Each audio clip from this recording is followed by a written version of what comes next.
একটি গ্রহণযোগ্য নির্বাচনের জন্য যতটুকু সংস্কার প্রয়োজন তা দ্রুত সময় শেষ করে নির্বাচন দেওয়ার দাবি জানিয়েছেন জামায়াতে ইসলামের সেক্রেটারি জেনারেল অধ্যাপক মিয়া গোলাম পরওয়ার।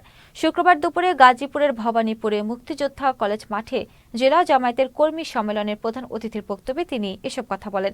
তিনি আরও বলেন, জুলাই শহীদদের রক্তের ঋণ শোধ করতে ইনসাফ মুক্ত দেশ করতে হবে। সেজন্য একটি অবাধ ও সুষ্ঠু নির্বাচন প্রয়োজন।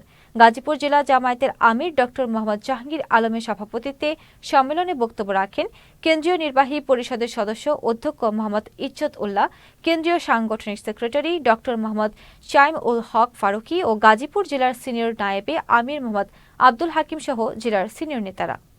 14, 18, 24 তিনটা ভোট আমরা দিতে পারিনি। রাজনৈতিক দলের আন্দোলনকে গুলি করে, নিষিদ্ধ করে আর নির্যাতন করে, নিষেধাজ্ঞা জারি করে বিরোধী আন্দোলনকে দমিয়ে রাখার চেষ্টা করেছে। মানুষ হতাশ হয়ে গেল। মিথ্যা মামলা, মিথ্যাবাদী, মিথ্যা সাক্ষী, মিথ্যা এজাহার, মিথ্যা ট্রাইব্যুনাল, মিথ্যা বিচারক, সাজানো রায় দিয়ে ইতিহাসের বর্বরতম জুডিশিয়াল কিলিং করে আমাদের নেতাদেরকে হত্যা করা হয়েছে।